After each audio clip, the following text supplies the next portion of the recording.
ब्रह्मा जी की अपनी पुत्री से विवाह करने का असली सच क्या है। यहाँ आज का शोध का विषय है कि भारतवर्ष में दो ग्रंथों सरस्वती पुराण और मत्स्य पुराण में सृष्टि के रचयिता ब्रह्मा अपनी ही बेटी सरस्वती से विवाह करने का प्रसंग है, जिसका आज इस वीडियो में हम खुलासा करेंगे। तो आपसे अनुरोध है कि मेरी वीडियो में अंत तक बने रहें।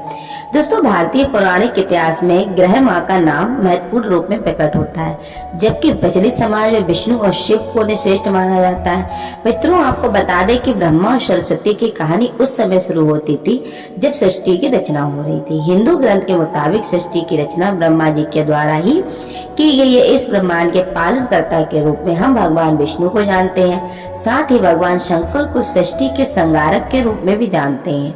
अब ब्रह्मा और सरस्वती की कहानी को समझने के लिए हमारे साथ वीडियो में अंत तक बने रहें। आपको मालूम है दोस्तों कि हिंदू धर्म में ब्रह्मा विष्णु महेश सृष्टि के निर्माता, पालक और संगारक के रूप में जाना जाता है। मगर कमाल की बात यह है कि आपने पृथ्वी पर विष्णु महेश के बहुत सारे मंदिर देखे होंगे, मगर आपने कभी भगवान ब्रह्मा का मंदिर नहीं देखा होगा।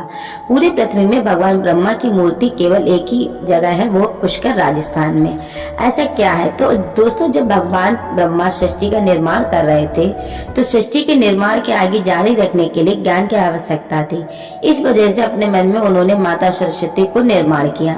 माता सरस्वती बहुत गुणी थी। माता सरस्वती की कोई माँ नहीं थी। उनका जन्म भगवान ब्रह्मा के मन से हुआ था।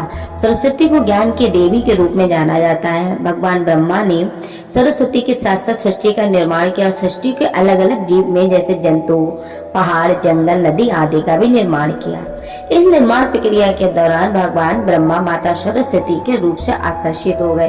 माता सरस्वती ज्ञान की देवी के होने साथ साथ बहुत ही आकर्षण थी, मगर सरस्वती का जन्म ब्रह्मा से हुआ था। इस वजह से जब भगवान ब्रह्मा सरस्वती की तरफ मोहित हो गए तो देवलोक में उनकी बहुत निंदा हुई और इस वजह से उनकी पूजा कहीं नहीं की जाती है, ना ही ब्रह्मा का कोई मंदिर है। ऐसा उन्हें श्राप मिला था कि हालांकि इसके बावजूद भी ब्रह्मा ने सरस्वती से विवाह किया और लगभग 100 साल तक पृथ्वी के जंगल में निवास किया। पृथ्वी पर सरस्वती के साथ ब्रह्मा जब निवास कर रहे थे तब उन दोनों के जरिए मनु नामक पुत्र का जन्म हुआ। आगे चलकर मनु की संतानें ही मनुष्य जाति की पनपने का कारण बनी।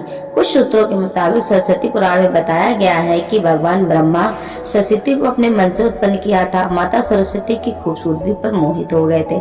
जब सरस्वती इस बात को समझ गई तब भगवान ब्रह्मा की नजर से बचने के लिए वो रूप बदलकर धरती पर आ गई, मगर ब्रह्मा की जी ने हार नहीं मानी और माता सरस्वती को खोजी निकाला और भगवान ब्रह्मा जी माता सरस्वती के साथ शारीरिक संबंध बनाना चाहते थे और सरस्वती इसके लिए तैयार नहीं थी। अंत में ब्रह्मा ने सरस्वती को विनम्र निवेदन किया कि उन्हें सृष्टि के निर्माण के लिए ही उनकी आवश्यकता है। तब माता सरस्वती मान गई, जिसके पश्चात जो जन्म हुआ आज जाकर मनुष्य की उत्पत्ति हुई।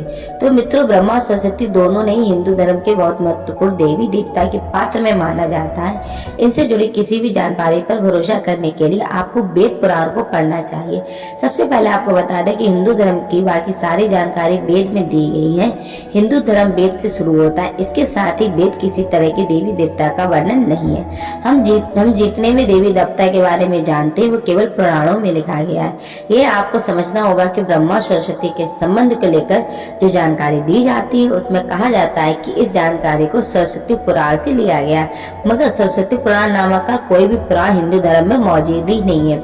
हिंदू धर्म में केवल 4 वेद हैं और 18 पुराण की बात कही है। इन 18 पुराणों में सबसे सरस्वती पुराण कोई मौजूद नहीं, लेकिन बहुत बड़े पुराण में उप पुराण विभाजन किया गया है, मगर उप पुराण में भी कोई सरस्वती पुराण नाम का कोई पुराण जिक्र नहीं है। कुछ जगहों पर मत्स्य पुराण की भी बात किया जाती है, मगर इस पुराण में आपको सरस्वती ब्रह्मा विवाह जैसी कोई जानकारी नहीं मिलेगी। तो ऐसे में सवाल उठता है कि ब्रह्मा और सरस्वती के बीच संबंध कौन सा? इसके लिए आपको समझना होगा कि ब्रह्मा ने सृष्टि के निर्माण के लिए अपनी पुत्री सरस्वती के साथ ऐसा किया जिसकी आज हम लोग संतानी है। तो ब्रह्मा विष्णु के अलावा कुछ भी दुनिया में ऐसे मौजूद नहीं था। तो दोस्तों, मेरी जानकारी आपको कैसी लगी? अच्छी लगे तो प्लीज वीडियो को लाइक, कमेंट करें और चैनल को सब्सक्राइब जरूर करें। धन्यवाद।